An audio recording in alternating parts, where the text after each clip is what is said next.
Facebook likes to interfere with my live feeds when I use music at the beginning, probably in part because it stimulates the mind, and they don't like that. Section 603, Settlers, Power, Presently Exercisable Powers of Withdrawal. A. Except as otherwise provided in the terms of the trust. 1. While a trust is revocable and the settlor has capacity to revoke the trust, rights of the beneficiaries are subject to the control of and the duties of the trustee are owed exclusively to the settlor. Who is the settlor, ladies and gentlemen? Are you a settlor? Could it be possible that you're the settlor? Okay? We know that you could be the beneficiary. We know that you can be the trustee. Can you be the settlor? Can you be the grantor? Can you also be the grantee? Understanding trust law is everything, ladies and gentlemen. Second, while a trust is revocable and the settlor does not have capacity to revoke the trust, rights of the beneficiary are held by the beneficiaries. B, during the period of the power may be exercised, the holder of a power of withdrawal has the right of a settlor of a revocable trust under this section to the extent of the property subject to the power. Section 604, limitations on actions consenting validity of revocable trust. Contesting validity of revocable trust. A, unless the trustee has sent the person a notice shortening the period for bringing a contest as provided in subsection B, a person may at any time within 3 years after the settlor's death initiate a judicial proceeding to contest the validity of a trust that was revocable at the settlor's death. B, the trustee may shorten the period a person has to contest the validity of a trust that was revocable at the settlor's death by sending the person a copy of the trust instrument and a notice informing the person of the trust existence, of the trustee's name and address, and of the time allowing for initiating a contest. A person who has sent a notice and a copy of the trust instrument must initiate a judicial proceeding to contest the validity of the trust within 120 days after the date the notice and copy of the trust instrument was sent, but in no event more than 3 years after the settlor's death. C, upon the death of the settlor of a trust that was revocable at the settlor's death, the trustee may proceed to distribute the trust property in accordance with the terms of the trust. This distribution may be made without liability unless the trustee 1.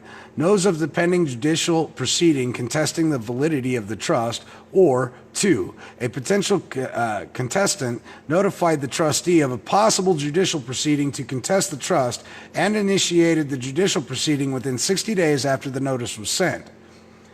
D, until a contest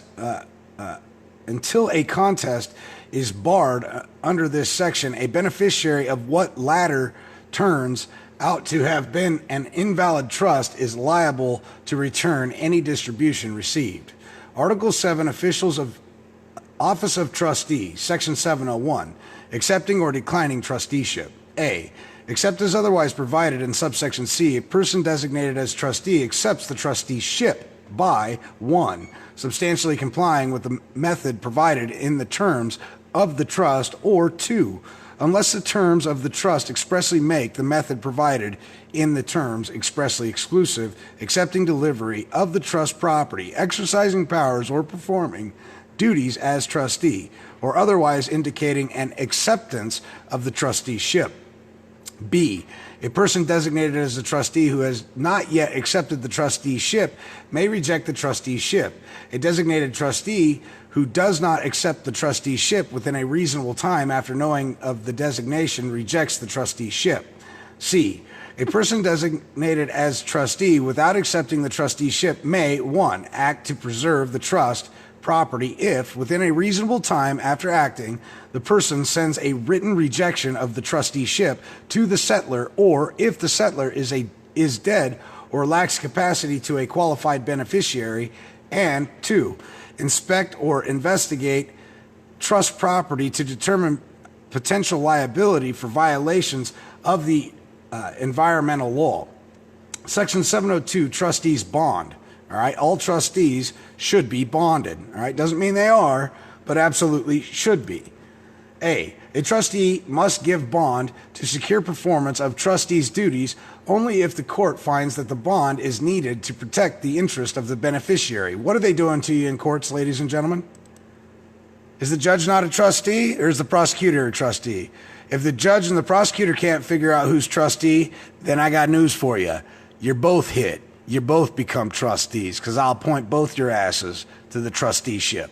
All right? Because I am the beneficiary. For I say I am, because I am, I am. And there's nobody that's going to contest that with firsthand knowledge saying otherwise, right? Or a bond is required by the terms of the trust, and the court has not dispensed with the requirement. B, the court may specify the amount of a bond, its liabilities, and whether sureties are necessary. The court may modify or terminate a bond at any time. All right? Remember, we're talking about trust law, ladies and gentlemen. It's quintessential for you to know and understand and start to digest how important trust law is. And it's found in the good book. All right?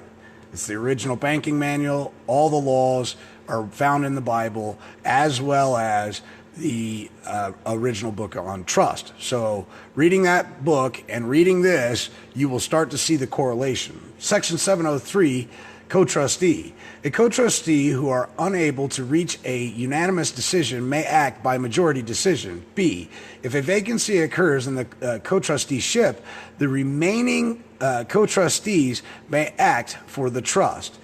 C, a co-trustee must participate in the performance of the trustee's function unless the co-trustee is unavailable to perform the function because of absence, illness, or other temporary incapacity, or the trustee has properly delegated the performance of the function to a co-trustee.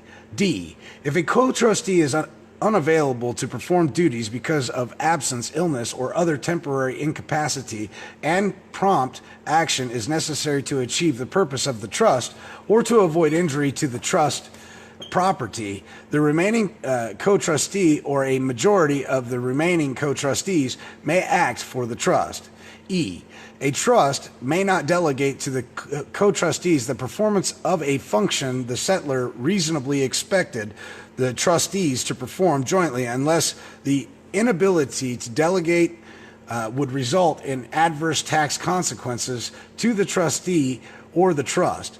Unless the delegation was irrevocable, a trustee may revoke a delegation previously made. F, if each trustee shall exercise reasonable care to prevent a co-trustee from committing a material breach of trust and compel a co-trustee to redress a material breach of trust. G, a trustee who does not join in an action of another trustee is treated as not having participated in the action. A dissenting trustee who joins in the action at the direction of the majority trustees and who notified any co-trustee of the dissent at or before the time of the action is treated as not having participated in the action unless the actions constituted a material breach of trust. Section 704, vacancy and trusteeship, appointment of successor. A vacancy in trusteeship occurs if a person designated as trustee rejects the trusteeship, a person designated as a trustee cannot be identified or does not exist, a trustee resigns, a trustee is disqualified or removed, a trustee dies, or a guardian or conservator is appointed for available serving or eligible to serve as trustee. B, if there are one or more co-trustees remaining in office, a vacancy in a trusteeship need not be filled. A vacancy in a trusteeship must be filled only if the trust has no remaining trustees. C, A vacancy in a trusteeship required to be filled must be filled in the following order of priority. 1. By a person designated by unanimous agreement of the qualified beneficiaries, or 2. By a person appointed by the court. D. Whether or not there is a vacancy in a trusteeship required to be filled, the court may appoint an additional trustee or special fiduciary whenever the court considers the appointment necessary for the administration of the trust. Section 705, Resignation of Trustee. A trustee may resign, 1. Upon at least 30 days' notice to the qualified beneficiaries and all co-trustees, or 2. With the approval of the court. B. A qualified beneficiary by a writing or other record may waive a notice otherwise required by this section. C. In approving a resignation, the court may impose orders and conditions reasonably necessary for the protection of the trust property. And D. Any liability of a resigning trustee or of any sureties on the trustee's bond for acts or omissions of a resigning trustee is not discharged or affected by the trustee's resignation. Section 706, Removal of a trustee. A. The settlor, co-trustee, or beneficiary may petition the court to remove a trustee, or a trustee may be removed by the court on its own initiative. B. The court may remove a trustee if 1. The trustee has committed a material breach of trust, and 2. Lack of cooperation among co-trustees substantially impairs the administration of the trust. 3. Investment decisions of the trustee, although not constituting a breach of trust, have resulted in investment performance persistently and substantially below that of comparable trust. 4. Because of changed circumstances, unfitness or unwillingness or inability to effectively administer the trust, removal of the trustee is in the best interest of the beneficiaries or the designation. 5. The designation of the particular trustees did not constitute a material purpose of the trust, and all of the beneficiaries in compliance with Section 410A agree to remove the trustee. C. Pending a financial decision on a petition to remove a trustee, or in lieu of or in addition to removing a trustee, the court may order such appropriate relief under Sections 1001B, as may be necessary to protect the trust property or the interest of the beneficiaries. Section 707, Delivery of property by former trustee. Unless a co-trustee remains in office or the court otherwise orders, and until the trust property is delivered to a successor trustee or to a person appointed by the court to receive the property. 1. A trustee who has resigned or been removed has the duties of a trustee and the powers necessary to protect the trust property. And 2. A former trustee's personal representative, if the former trustee appointment terminated because of death, or a former trustee, conservator, or guardian, if the appointment terminated because of the former trustee's incapacity, is responsible for and has the powers necessary to protect the trust property. Section 708, Compensation of a trustee. A. If the terms of a trust do not specify the trustee's compensation, a trustee is entitled to compensation. Why is he entitled to compensation, he or she? Because involuntary servitude shall not be had, ladies and gentlemen. All right? When you're in a court, you're supposed to be getting paid, because nobody is supposed to be forced into involuntary servitude and slavery, where they, due to your ignorance, are monetizing everything that is done in that court and getting you to be the surety for the securities generated, ladies and gentlemen. Anyway, I'll digress and we'll move forward. That is reasonable under the circumstances. If the terms of a trust specify the trustee's compensation, the trustee is entitled to be compensated as specified, but the court may allow more or less compensation if 1. The duties of the trustee are substantially different from those contemplated when the trust was created, or 2. The compensation specified by the terms of the trust would be unreasonably low or high. Section 709, repayment of expenditures. Repayment of expenditures. A trustee is entitled to be reimbursed out of the trust property with interest as appropriated for 1. Expenditures that were properly incurred in the administration of the trust, and 2. To the extent necessary to prevent unjust enrichment of the trust, expenditures that were not properly incurred in the administration of the trust. 8. Article 8. Fiduciary administration. Section 801, duty to administer trust. Upon acceptance of the trusteeship, the trustee shall administer the trust in good faith. We always do things in good faith, ladies and gentlemen. If you're not doing things in good faith, you need to stop, sit down, meditate for a minute, find yourself, and get back on course, all right? Because we always want to be in good faith, all right?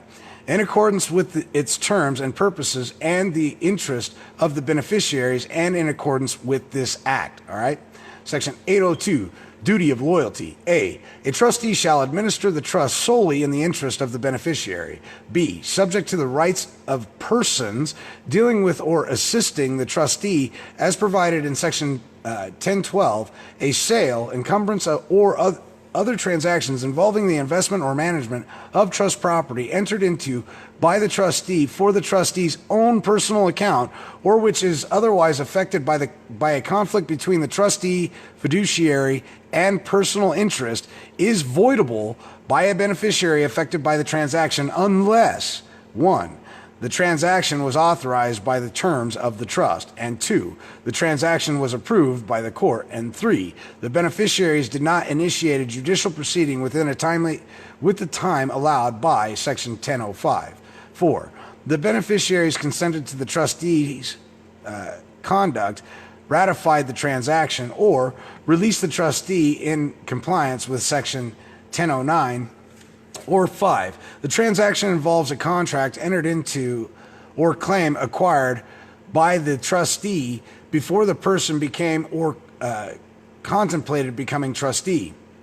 C, a sale, encumbrance, or other transaction involving an investment or management of trust property is presumed to be affected by a conflict between personal and fiduciary interest if it is entered into by the trustee with the trustee's spouse, the trustee's decedents, siblings, parents, or other spouses, or their spouses, and agents or attorneys of the trustee, a corporation or other entity or enterprise in which the trustee or a person with a significant ownership interest in the trustee has an interest that might affect the trustee's best judgment. D, a transaction between a trustee and a fiduciary that does not concern trust property but that occurs during the existence of the trust or while the trustee retains sufficient significant influence over the beneficiary and from which the trustee obtains an advantage is voidable by the beneficiary unless the trustee establishes that the transaction was fair to the beneficiary. E, a transaction not concerning trust property in which the trustee engages in the trustee's individual capacity involves a conflict between personal and fiduciary interest if the transaction concerns any opportunity properly belonging to the trust. F, an investment by a trustee in securities of an investment company or investment trust to which the trustees or its affiliate provides service in a capacity other than as trustee is not a prohibited act of self-dealing, but must otherwise comply with this section and with the prudent investors rule of Article 9.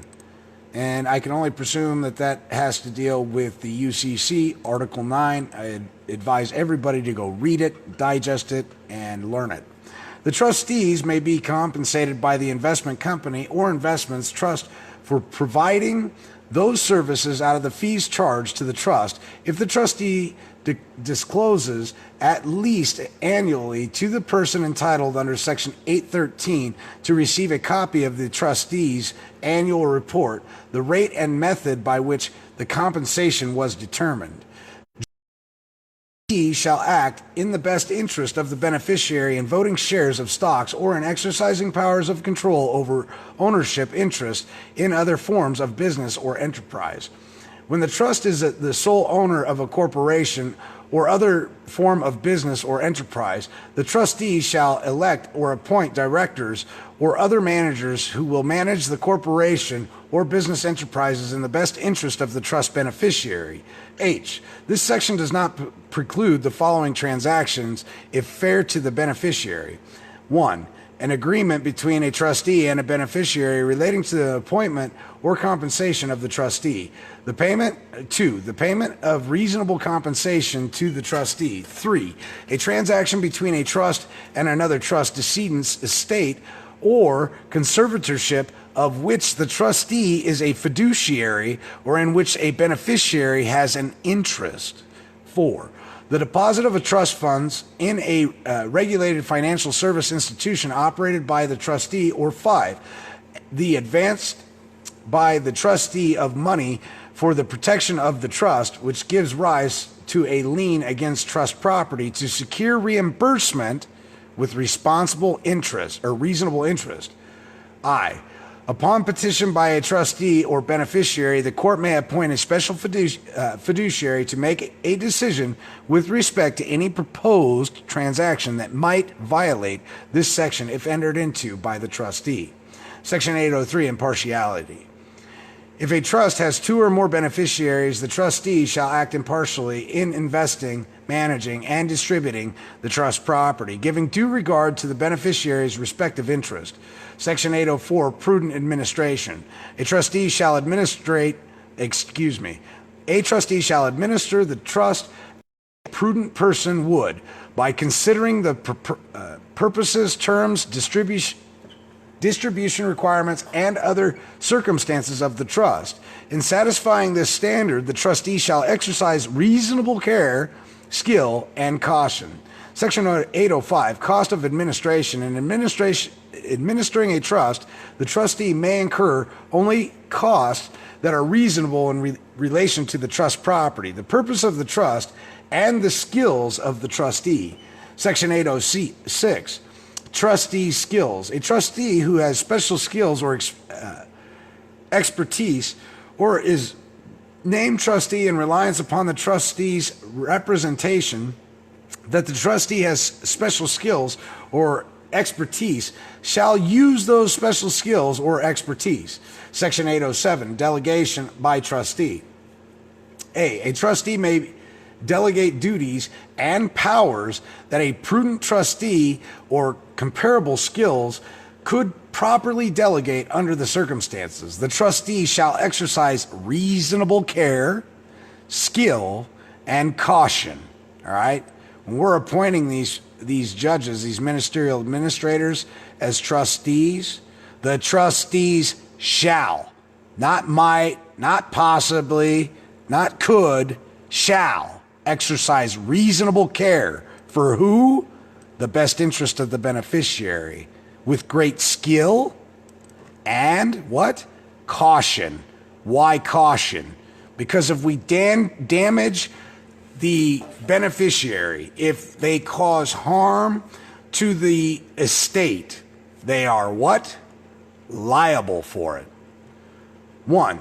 Selecting an agent. 2. Establishing the scope and the terms of the delegation consistent with the purpose and the terms of the trust. And 3. Periodically reviewing the agent's actions in order to monitor the agent's performance and compliance with the terms of the delegation. B. In performing a delegated function, an agent owes a duty to the trust to exercise reasonable care to comply with the terms of the delegation. Do you guys know how powerful the literature that I'm reading to you truly is? C. A trustee who complies with subsection A is not liable to the beneficiary or to the trust for an action of the agent to whom the function was delegated. D. By accepting the delegation of power or duties from the trustee of a trust that is subject to the law of this state, an agent submits to the jurisdiction of the courts of this state. Section 808, power to direct. A, while a trust is revocable, the trustee may follow a direction of the settlor even if contrary to the terms of the trust. B, if the terms of the trust confer upon a person or other than the trustee or the settlor of a revocable trust power to direct certain actions of the trustee shall act in accordance with an exercise of the power unless the attempted exercise is manifestly contrary to the terms of the trust, or the trustee knows the attempted exercise violates a fiduciary duty that the person holding the power owes to the beneficiary of the trust. C, the holder of a power to direct is presumptively a fiduciary who, as such, is required to act in good faith with regard to the purpose of the trust and the interest of the beneficiaries. The holder of the power to direct is liable for any loss that result from breach of fiduciary duty. Do you know how powerful that is? All right. Section 809, control and protection of trust property. A trustee shall take responsible steps to take control of and protect the trust property. Section 810, separation and identification of trust property. A trustee shall keep trust property separate from the trustee's own property, right? B, except as otherwise provided in subsection C, a trustee other than a regulated financial service institution shall cause the trust property to be designated so that the interest of the trust, to the extent feasible, appears in records maintained by a party other than a trustee or beneficiary. C, if the trustee maintains records clearly indicating the respective interest, a trustee may invest as a whole the property of two or more separate trusts. Section 811, enforcement and defense of claims. A trustee shall take reasonable steps to enforce claims of the trust and to defend claims against the trust. Now remember, a trust is still a trust, even absent a trustee, which means that in times of the trust in peril, you can appoint a trustee. Form 56F and Form 56, your public officials appoint them trustees to make sure that they handle this affair to best suit the beneficiary, which is you. Section 812, former fiduciaries. A trustee shall take reasonable steps to compel a former trustee or other fiduciaries to deliver trust property to the trustee and to redress a breach of the trust known to the trustee to have been committed by a former trustee or other fiduciary. Section 813, duty to inform and report. Remember, in this life, we only have three duties: make an observation, create a record, and report it. That's it. That's your duty, ladies and gentlemen. All right, gain some knowledge, make an observation, create a record, and report it. Section 813, duty to inform and report. A trustee shall keep the qualified beneficiaries of the trust reasonably informed about the administration of the trust and, unless unreasonable under the circumstances, the beneficiary's request for information. B, a trustee shall, 1, upon request of a beneficiary, promptly provide the beneficiary with a copy of the trust instruments. 2, within 60 days after accepting a trusteeship, notify the qualified beneficiaries of the acceptance and of the trustee's name, address, and telephone number. Might want to get familiar with Steve Mnuchin, huh? Might want to get his business address, his office, his DBA, and keep that in mind, yeah?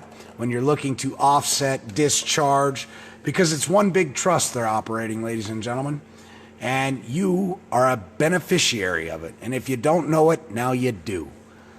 3, within 60 days after the date an irrevocable trust was created or the date a formally revocable trust became irrevocable, whether by the death of the settlor or otherwise, notify the qualified beneficiaries of the trust existence of the identity of the settlor or settlers, and of the right to request a copy of the trust instrument. 4. Notifying the qualified beneficiaries in advance of any change in the method or rate of the trustee's compensation. And C. Except as otherwise provided in the terms of the trust and unless disclosure is forbidden by the law or would be seriously detrimental to the interest of the beneficiaries, the trustee shall notify the qualified beneficiaries before entering into a binding agreement with respect to the sale of a controlling interest in a closely held business or a sale of real estate, tangible personal property, closely held business interest, or other assets not normally sold on the public market, whose value at the time of the sale in the trustee's reasonable judgment compromises at least 25% of the total value of the trust property. D. A trustee shall send to the qualified beneficiaries at least annually and at the termination of the trust a report of the trust property, liabilities, receipts, and disbursements, including the source of the amount of the trustee's compensation, a listing of the trust assets, and, if feasible, their respective market value. Upon a vacancy in the trusteeship, unless a co-trustee remains in office, a report must be sent to a qualified beneficiary by the former trustee, or if the trusteeship terminated by reasons of death or incapacity by the former trustee's personal representative, conservator, or guardian. E. A beneficiary by a consent made in writing or by other record may waive the right to a trustee's report or other information otherwise required to be provided under this section. A beneficiary, with respect to future reports and other information, may revoke a consent previously given. F. The terms of a trust may dispense with the requirements of this section only with respect to a beneficiary who is a settlor or who has not attained 25 years of age. G. Except as otherwise provided by the terms of a trust, while the trust is revocable and the settlor has capacity to revoke the trust, the duties of a trustee under this section are owed exclusively to the settlor. If a trust has more than one settlor, the duties under this section are owed to all settlors. Section 814, discretionary powers. A. Notwithstanding the breadth of discretion granted to a trustee in terms of the trust, including the use of such terms as absolute, sole, uncontrolled. The trustee shall exercise a discretionary power in good faith, once again, in good faith, ladies and gentlemen. If it wasn't important, it wouldn't be littered throughout this document. And with regard to the purpose of the trust and the interest of the beneficiaries. B. Despite a term of a trust providing for a broader standard, a person other than a settlor who is a beneficiary and trustee of a trust that grants the trustee a power to make discretionary distributions to or for the benefit of the person may exercise the power only in accordance with an ascertainable standard relating to the person's health, education, support, or maintenance within the meaning of Section 2041B1A or 2514C1 of the Internal Revenue Code of 1986, as in effect on January 1st, or as later amended. C. Except as otherwise expressly provided in the terms of the trust, a trustee may not exercise a power to make discretionary distributions to satisfy a legal obligation of support which the trustee in an individual capacity owes another person. D. A power whose exercise is limited or prescribed by Section B and C may be exercised by majority of the remaining trustees whose exercise of the power is not so limited or prohibited. If the power of all trustees is so limited or prohibited, the court may appoint a special fiduciary with authority to exercise the power.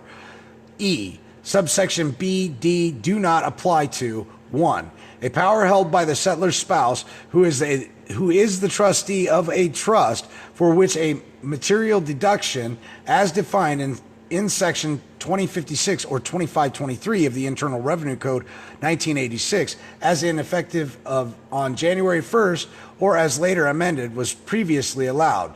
2. Any trust during any period that the trust may be revoked or amended by its settlor. 3. A trust contribution to which qualified for the annual exclusion under sections 2503C of the Internal Revenue Code of 1986, as in effect on January 1st or as later amended. Section 815, General Powers of Trustee. A trustee without authorization by the court may exercise 1. Powers conferred by the terms of the trust, or 2, except as limited by the terms of the trust. A. All powers over the trust property which an unmarried competent owner has over individually owned property. B. Any other powers appropriate to achieve the proper management, investment, and distribution of the trust property, and C. Any other power conferred by this act. B. The exercise of a power is subject to the fiduciary duties prescribed by this article. Section 816, specific powers of trustee. Without limiting the authority conferred by Section 815, a trustee may, 1, collect trust property and accept or reject additions to the trust property from a settlor or any other person. 2, acquire or sell property for cash or on credit at public or private sales. 3, exchange, partition, or otherwise change the character of trust property. 4, deposit trust funds in an account in a regulated financial service institution. 5, borrow money with or without security and mortgage or pledge trust property for a period within or extending beyond the duration of the trust. 6, with respect to an interest in a proprietorship, partnership, limited liability company, business trust, corporation, or other form of business or enterprise, continue the business or other enterprise and take any action that may be taken by shareholders, members, or property owners, including merging, dissolving, or otherwise changing the form of business, organization, or contributing additional capital. 7, with respect to the stocks or other securities, exercise the right of an absolute owner, including the right to A, vote or give proxies to vote with or without power of substitution, or enter into or continue a voting trust agreement. B, hold a security in the name of a nominee or in other form without disclosure of the trust so that title may pass by delivery.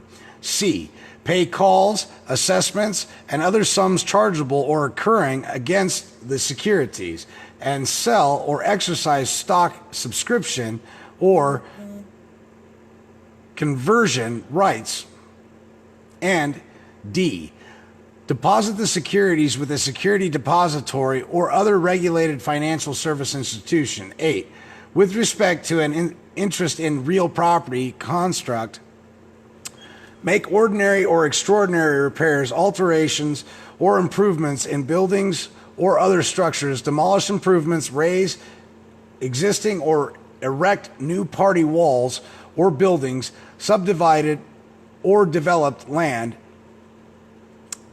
dedicated land to public use, or grant public or private easements, and make or vacate plats and adjust boundaries. 9, enter into a lease for any purpose, or leaseor, leasee, including a lease or other arrangements for exploration and removal of natural resources, with or without the option to purchase or renew, for a period within or extending beyond the duration of the trust.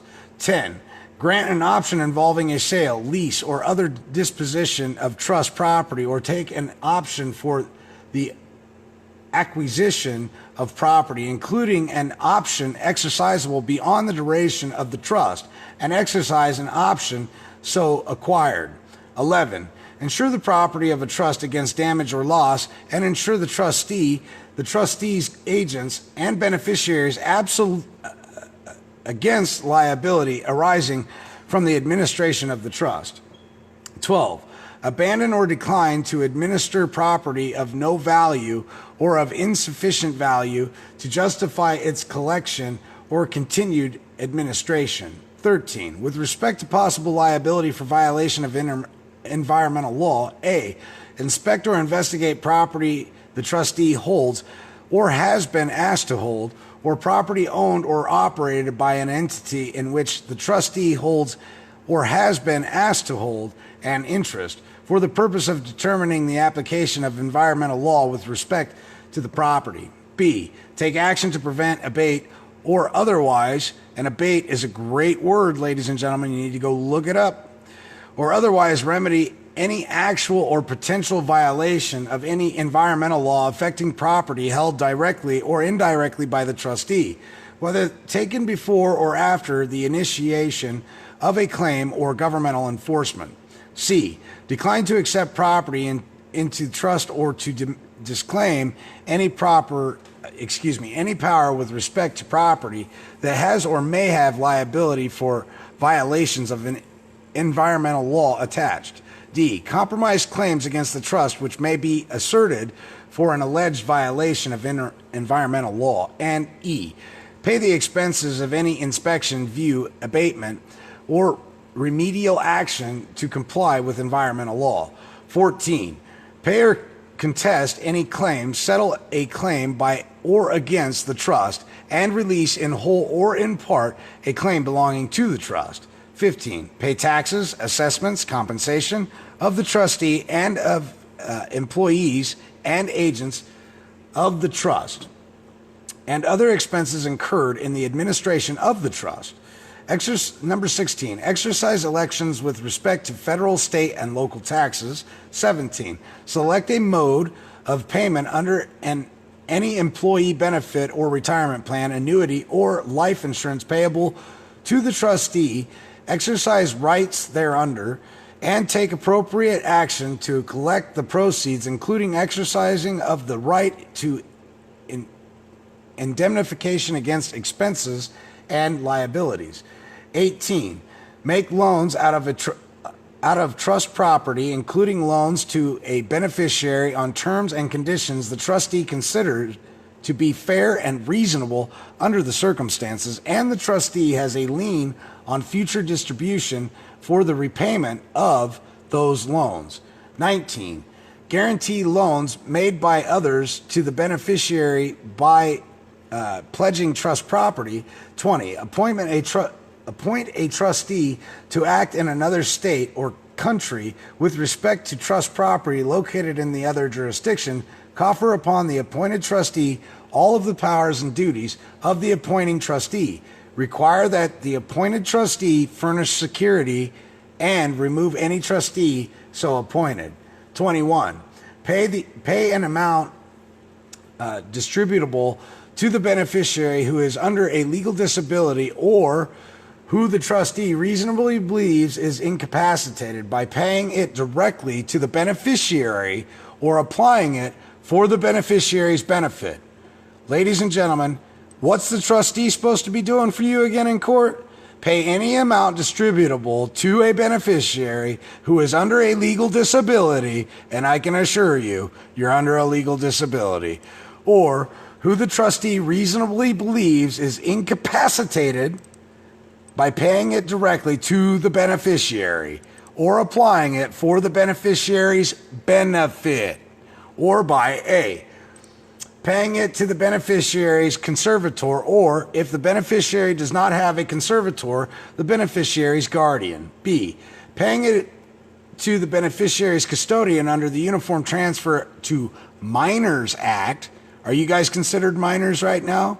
Do you know who you are? Have you captured and taken control over your minor accounts? All right. Because under this act right here, the trustee is then going to turn around and shift your funds to a custodian where they will hold them for safekeeping until you reach age of majority and you can handle your affairs above all men, over all men, because you have ascended of the mind and now have the competence to handle your affairs in the public as well as the private. Paying it to the beneficiary's custodian under the Uniform Transfer to Minors Act, or custodial trustee under the Uniform Custodial Trustee Trust Act, the Uniform Custodial Trust Act, and for the purpose to create a custodianship. What do we know about the words that always have ship attached to the end of them? Ladies and gentlemen, that's the language of commerce. You're out there in the sea of commerce, and thus everything is going to be a ship. You got a relationship, a stewardship, a custodianship. You got all this stuff that involves shipping cargo, manifested cargo, things of value in the commercial world. And this is what this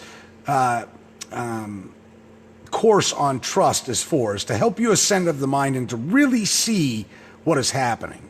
All right?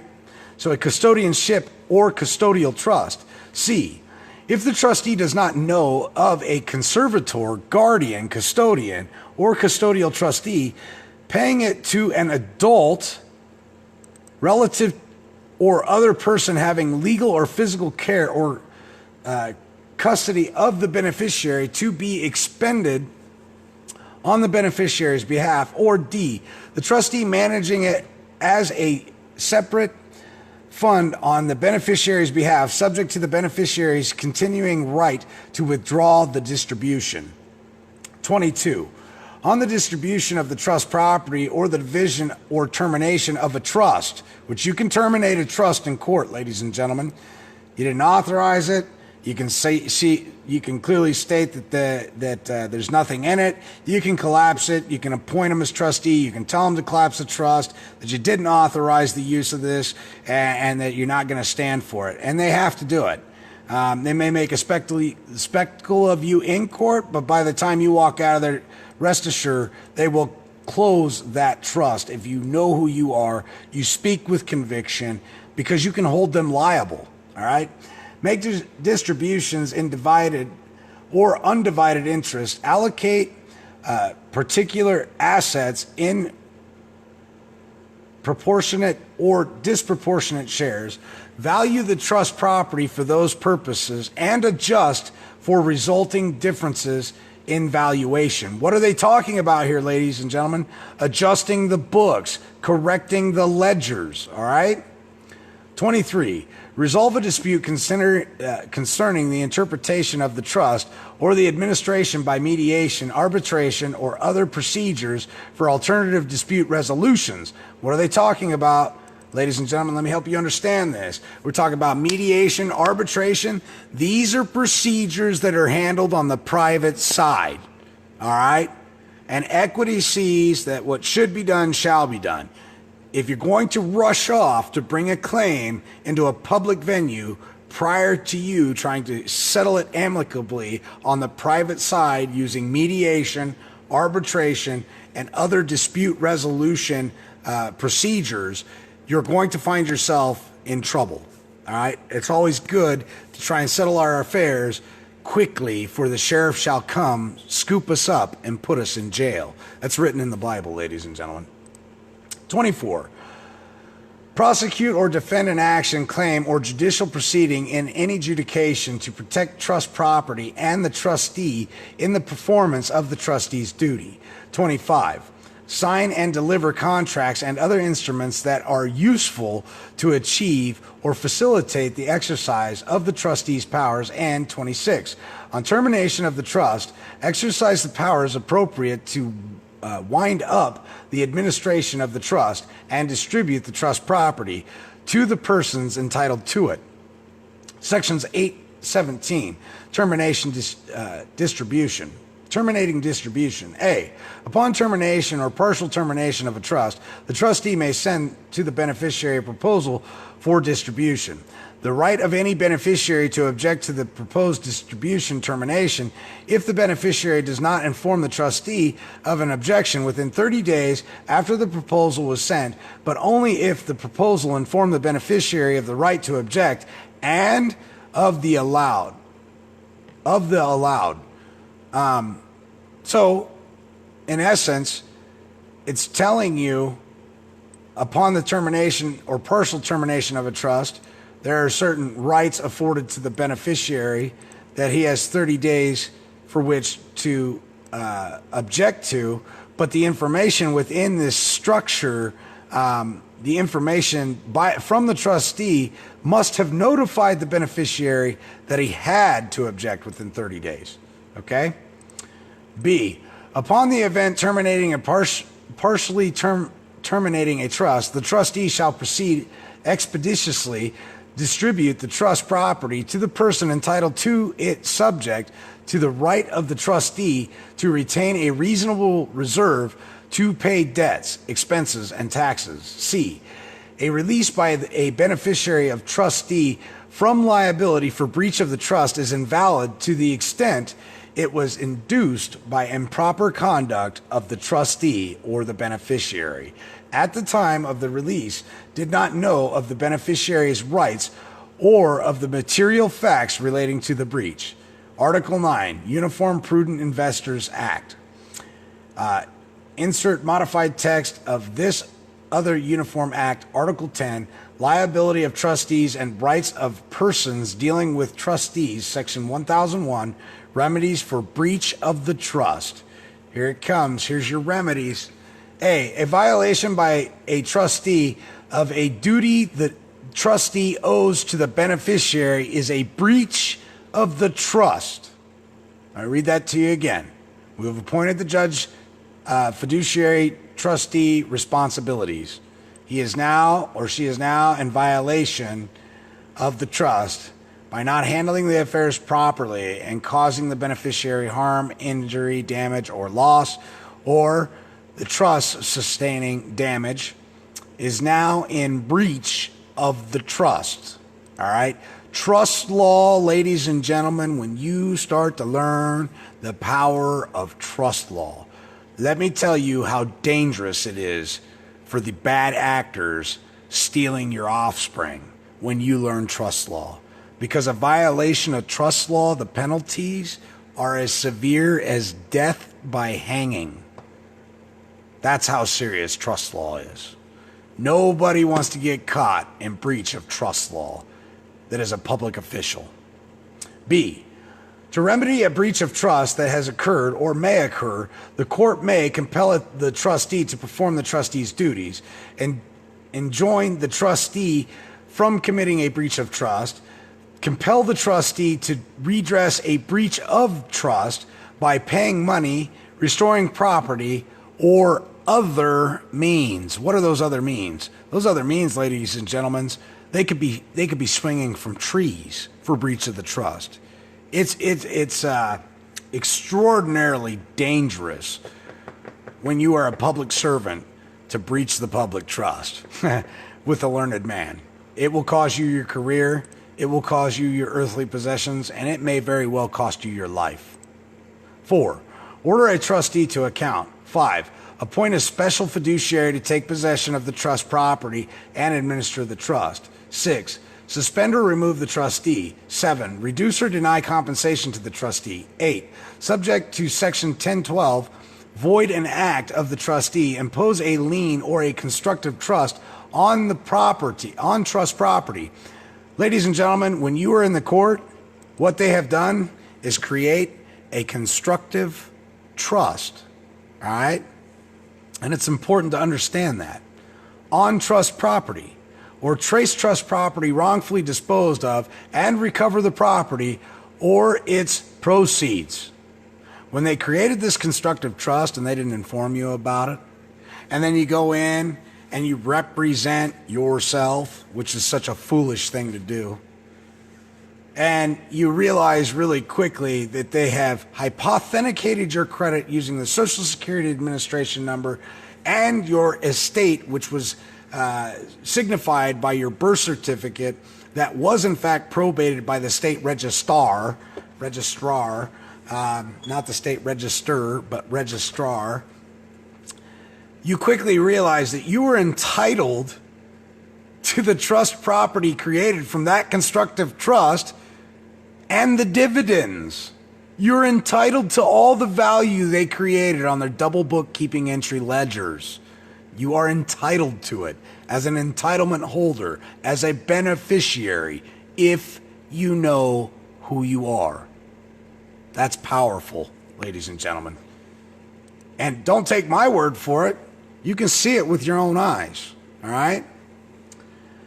9, order any other appropriate relief. Section 1002, damages for breach of a trust. A trustee who commits a breach of a trust is liable to the beneficiaries affected for the greater of 1, the amount required to restore the value of the trust property and trust distribution to what they would have been had the breach not occurred, or 2, the profit the trustee made by reason of the breach.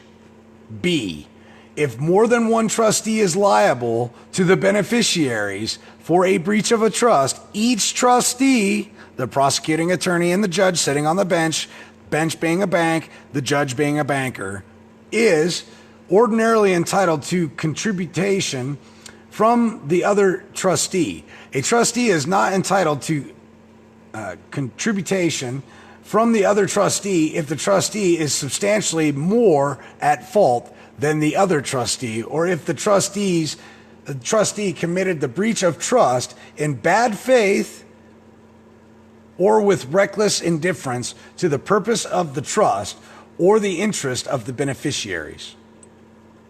Bad faith. What's bad faith? Bad faith, ladies and gentlemen, color of law. Bad faith. The undoing of God's law. Legalese. Bad faith. Do I need to point out more, or shall I digress? I think I'll digress and we'll move forward. A trustee who receives a benefit from the breach of the trust is not entitled to contributions from another trustee to the extent of the benefit received. Sections 1003, damages in absence of breach. A trustee is accountable to a beneficiary affected for any profit made by the trustee arising from the administration of the trust, even absent a breach of trust. B, absent a breach of trust, a trustee is not liable to a beneficiary for a loss or depreciation in the value of trust property, or for not having made a profit. Sections 1004, attorney's fees and cost. In a judicial proceeding involving a trust, the court, as justice and equity may require, may award costs and expenses, including reasonable attorney's fees, to any party to be paid by another party or from the trust that is the subject of the controversy. Sections 1005, limitations of actions against trustees.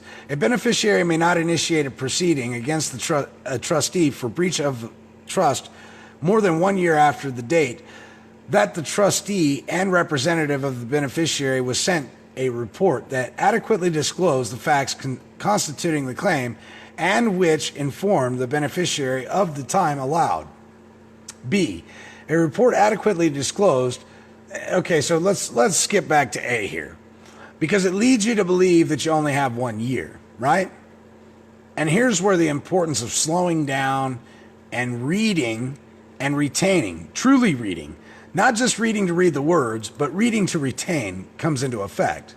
A beneficiary may not initiate a proceeding against a trustee for breach of trust more than 1 year after the date that the trustee or representative of the beneficiary was sent a report that adequately disclosed the fact constituting the claim and which informed the beneficiary of the allotted time.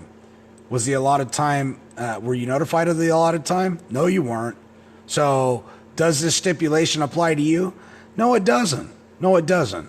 Because fraud vitiates all, ladies and gentlemen. Their racket, their scheme that they perpetuate and place upon you for their unjust enrichment holds no bounds to when you can go back and tie them up. Unless they informed you. But they're never going to inform you about what they're really doing, because if they informed you and then gave you 1 year of what they were doing, of course you would come after them and regain all your property. And so just slow down when you're reading and really understand what this is saying. Most people read this as, oh, I only have a year. But the truth be told is you were never properly notified in the first instance. So this 1 year means nada, not a dang thing. All right. You can go back at any time. There is no statutes of limitations on fraud. All right. Or malfeasance. Well, let's look at it this way. What do I like to call it? Negligence. There is no statutes of limitations on negligence, because negligence equates to fraud. All right.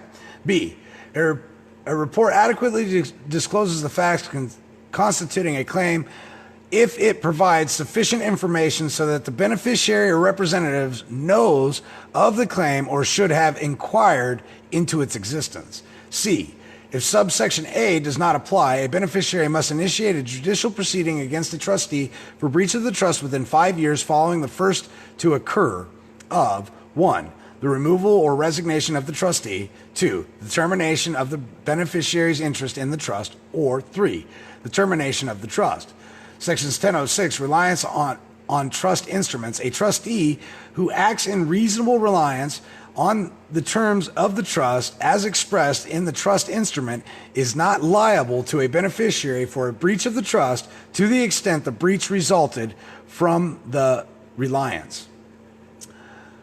Section 1007, events affecting administration or distribution. Whenever the happening of an event, including marriage, divorce, performance of educational requirements, or death, affects the administration or distribution of a trust, a trustee who has exercised reasonable care to ascertain the happening of the event is not liable for the loss resulting from the trustee's lack of knowledge. Section 1008, exculpation of trustee. A term of a trust relieving a trustee of liability for breach of a trust is unenforceable to the extent that it, 1, relieves a trustee of liability for breach of the trust committed in bad faith or with reckless indifference to the purpose of the trust or the interest of the beneficiaries, or 2, was inserted as the result of an abuse by the trustee of a fiduciary or confidential relationship to the settlor. B, an exculpatory term drafted by or caused to have been drafted by the trustee is invalid as an abuse of a fiduciary or confidential relationship unless the trustee proves that the exculpatory term is fair under the circumstances and that its existence and contents were adequately communicated to the settlor. Section 1009, beneficiary's consent, release, or ratification. A trustee is not liable to a breach of trust if the beneficiary, while having capacity, consented to the conduct constituting the breach, released the trustee from liability for the breach, or ratified the transaction constituting the breach, unless 1, the consent, release, or ratification of the beneficiary was induced by improper conduct of the trustee, or 2, and so induced, conned, fraud, deception, manipulation of language, there's your exception. 2, at the time of the consent, release, or ratification, the beneficiary did not know of the beneficiary's rights or of the material facts relating to the breach. Sections 1010, limitations on contracts or tort liability of trustees. A, except as otherwise provided in the contract, a trustee is not personally liable on a contract properly entered into in the trustee's fiduciary capacity in the course of administrating of the trust if the trustee in the contract disclosed the fiduciary capacity. B, a trustee is personally liable for torts committed in the course of administering a trust or for obligations arising from ownership or control of trust property, including liability for violations of environmental law, only if the trustee is personally at fault. C, a claim based on a contract entered into by a trustee in the trustee's fiduciary capacity on an obligation arising from ownership or control of trust property, or on a tort committed in the course of administering a trust, may be asserted in a judicial proceeding against the trustee in the trustee's fiduciary capacity, whether or not the trustee is personally liable on the claim. Sections 10-11, general partnership interest. A, except as otherwise provided in subsection C, or unless personal liability is imposed in the contract, the trustee who holds general partnership interest is not personally liable on the contract entered into by the partnership subsequent to the trust acquisition of the partnership interest if the fiduciary capacity was disclosed in the contract or in the statement previously filed pursuant to the Uniform Partnership Act. B, except as otherwise provided in subsection C, a trustee holds a general partnership interest is not personally liable for tort committed by the partnership or obligation arising from ownership or control of the general partnership interest unless the trustee was personally at fault. C, the immunity provided by this section does not apply if an interest in the partnership is held by the trustee in the capacity other than that of a trustee, or is held by the trustee's spouse or the trustee's decedent's siblings, parents, or their spouses. D, if the trustee of a revocable trust holds a general partnership interest, the settlor is personally liable for contracts and other obligations of the partnership, the same as if the settlor were a general partner. Sections 10-12, protection of personal dealings with trustee. A person other than a beneficiary who is in good faith assists a trustee, or who in good faith and for value deals with a trustee without knowledge that the trustee is exceeding or improperly exercising the trustee's powers, is protected from liability as if the trustee properly exercised the power. B, a person other than a beneficiary who in good faith deals with a trustee is not required to inquire into the extent of the trustee's powers or the property of their exercise. C, a person who in good faith delivers assets to a trustee need not ensure their proper application. D, a person other than a beneficiary who in good faith assists a former trustee, or who for value and in good faith deals with a former trustee without knowledge that the trusteeship has terminated, is protected from liability as if the former trustee were still a trustee. E, the protection provided by this section to persons assisting or dealing with the trustee is superseded by comparable protective provisions of other laws relating to commercial transactions or to the transfer of securities by fiduciaries. Sections 10-13, certificate of trust. A, instead of providing a person other than a beneficiary with a copy of the trust instrument, the trustee may provide the person with a certificate of trust. Ladies and gentlemen, another key component to what you are trying to accomplish and why you are on the journey you're on today. A certification of trust containing the following information. This is going to teach you how to create your trust. Many people charge scrupulous amounts of FRNs to show you these things, and we're going to bring them to you. 1, that the trust exists and the date the trust instrument was executed. That's something that has to be on your documentation, ladies and gentlemen. I'll teach you how to register that using the mail, using the post office. The identity of the settlor or settlors and of the currently acting trustee or trustees of the trust. 3, the powers of the trustees. All these things must be set in stone and established. These are your minute meetings for your first trust creation, all right? 4, the revocability or irrevocability of the trust and the identity of any person holding a power to revoke the trust. It's schematics, ladies and gentlemen. You're drawing up a blueprint of your trust. All right? 5, the authority of co-trustees to sign and whether all or less than all are required in order to exercise powers of the trustees. 6. The trust taxpayer identification number, your foreign EIN number, your 98 series, your 84 series, your 50 series. I think I got a 60 series laying around here somewhere. All right? The trust taxpayer identification number and the manner in which title to trust property may be taken. B. A certification of trust must be in the form of writing or other record and may be signed or acknowledged by any trustee. A certification of trust or other record. Can you create a trust on the private side? Yes, you can. Yes, you can. Does the public side have any control over your trust on the private side? Let me answer that for you. No, they do not. Do you want to operate in the public or do you want to operate in the private side? You have to make that decision. And operating on the private side is not easy, ladies and gentlemen.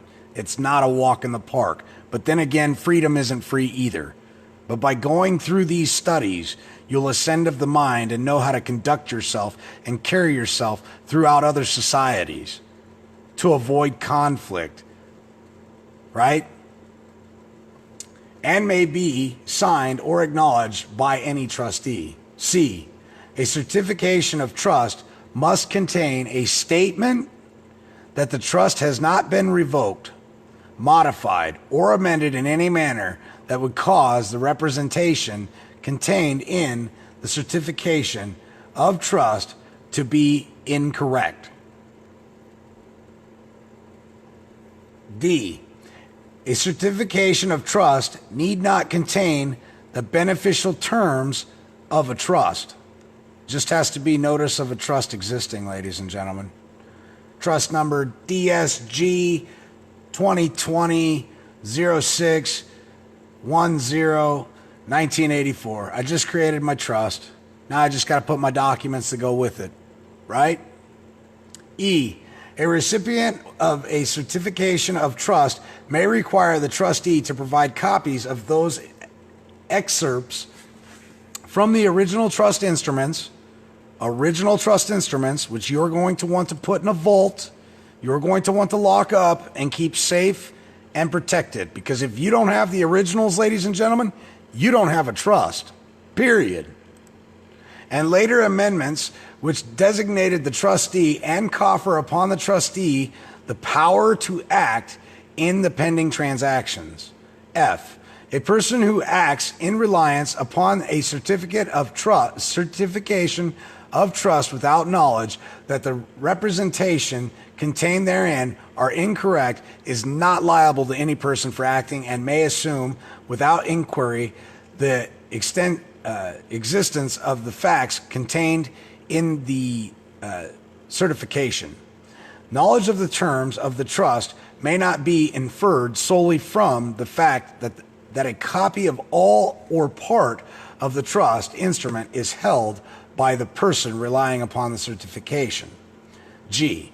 A person who in good faith enters into a transaction in reliance upon a certification of trust may enforce the transaction against the trust property as if the representation contained in the certification were correct. H. A person making a demand for the trust instrument in addition to a certification of trust or excerpts is liable from damages in the court if the court determines that the person did not act in good faith in requesting the trust instruments. I. This section does not limit the rights of a person to obtain a copy of the trust instruments in a judicial proceeding concerning the trust. Article 11. Transitional provisions, sections 1101, application to existing relationships. A. Except as otherwise provided in this code, on the effective date of this code, 1. This code applies to all trusts created before, on, or after its effective date. 2. This code applies to all judicial proceedings concerning trust, commenced on or after effective date. 3. This code applies to judicial proceedings concerning trust commenced before its effective date unless the court finds that applications of a particular provision of this code would substantially interfere with the effective conduct of the judicial proceeding or the rights of the parties, in which case the particular provisions of this code does not apply and the superseded law applies. 4.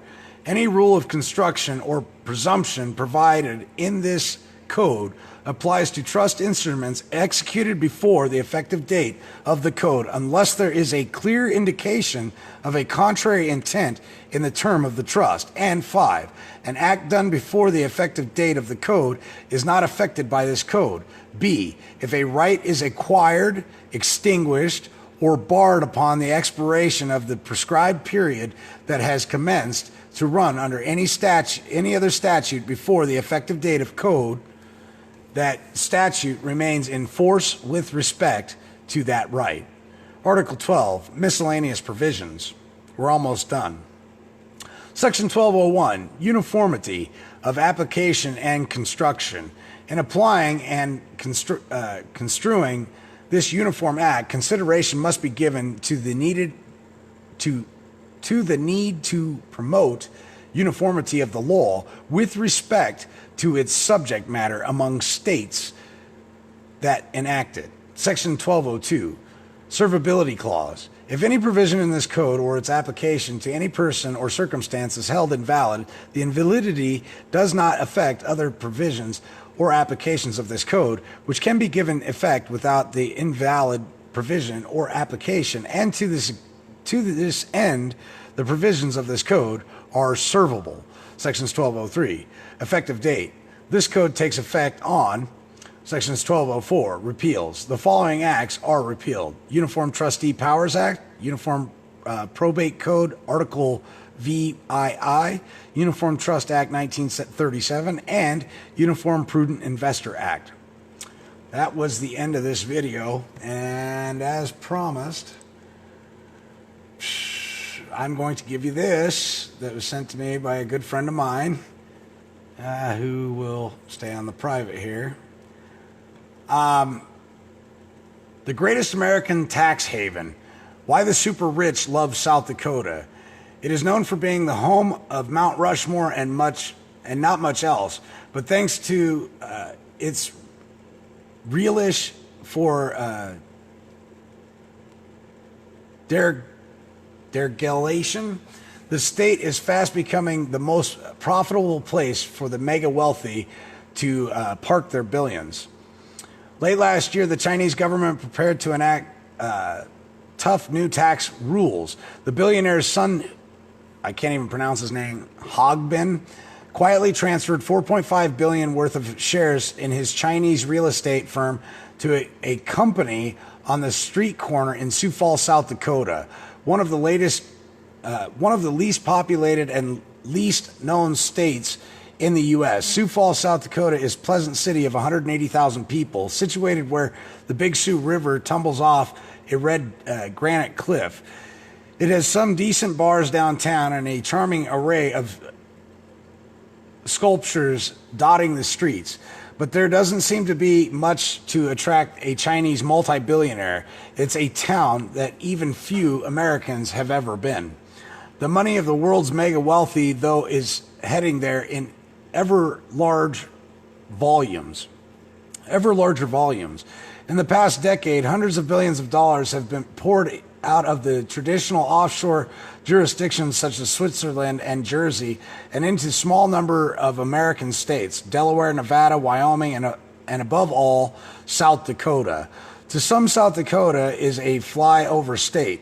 The Chief Justice of the state Supreme Court said in a speech to the legislature in January, while many people may find a way to fly over South Dakota, somehow their dollars find a way to land here. Super rich people choose between jurisdictions in the same way that middle class people choose between ISAs. They want the best security, the best income, and the lowest cost. That is why so many super rich people are choosing South Dakota, which has created the most potent force field money can buy, the South Dakotan Trust. If an ordinary person puts money in the bank, the government taxes what little interest it earns. Even if that money is protected from taxes by an ISA, you can still lose it through divorce or legal proceedings. A South Dakotan trust changes all that. A South Dakotan trust changes all of that. It protects assets from claims from ex-spouses, disgruntled business partners, creditors, litigious clients, and pretty much anyone else. It won't protect you from criminal protection, but it does prevent information on your assets from leaking out in any way that might spark interest from the police. And it shields your wealth from the government, since South Dakota has no income tax, no inheritance tax, and no capital gains tax. And that was a little secret, if you made it through this video with me, that I was going to share with you about South Dakota. And this, again, this information that keeps getting bestowed upon me, I didn't find this. This came from a very private man who is helping me, exposing me to the reality of the situation. Although he doesn't wish to be known, thank you very much, my friend, for sharing this knowledge that you share with me. I really appreciate it. I know you watch and follow along, and thank you for helping me see the truth and walk this narrow path, because it is narrow and you can't do it alone. And I have great mentors that work in government, that work as police officers. I have some people that work, believe it or not, for waste management, that send me things that are very enlightening. So people from all walks of life are seeing this, ladies and gentlemen. It's not just me. I'm not some crazed stark lunatic fresh off the boat, running around, drunk on lust or desire or anything, other than the fact that I crave knowledge. I crave knowledge, because to walk around ignorant, although I was born ignorant, doesn't mean I have to remain ignorant, So thank you for joining me, and thank you to all the people that participate. None of this is possible without you guys. Absolutely none of it. It takes each and every one of us. We all have our own special skills. And I'm telling you right now, when we unite, it's going to be such a glorious force on the face of this planet. And we're going to do some fantastic things, cleaning up our water, cleaning up our environment, making this place better instead of plaguing it like a cancer and throwing away and discarding abundance of waste and trashing it for the next generation. We're going to start to pull together and start creating good food that's healthy, that has great enzymes that we can ingest and digest, instead of this GMO, mind-altering substances in food. 1 in 2 men have cancer in their lifetime. They say 1 out of every 2 men has cancer. So it's a 50-50 shot that you're going to be diagnosed with cancer at some point in your life. At what point do we step back and start to evaluate what is causing that? Well, the digestion of things that we believe to be food that really aren't food. And although they fill you up and you feel like you're full of substance when you eat it, there truly is no nutrition there, but a lot of chemically laden crap that we call food. If you don't believe me, if you're ever plugged up and you can't use the shitter, go eat at McDonald's. 30 minutes later, I guarantee you'll be relieved of any pressure that you once had, because it's so chemically laden that your body just wants to expel it right away, wants to get rid of it. So with that, thank you for joining me. Bless all of you. None of this is possible without you guys. I really appreciate all the inquiries. Forgive me for not answering to all of you. I get hundreds of them a day. I can't answer them all. I'm just one man. That's why I do these videos, to help you guys out. Because if I take time to answer everybody's questions, I would never further my research and my studies. And it's important to have that fine balance. So thanks again for joining me. That's the creation of a trust, how to create a trust, what the duties and responsibilities of trustees are. I kind of gave you some insight on what you can do in a court now that you understand that they're creating constructive trusts. And thanks again, and God bless you all.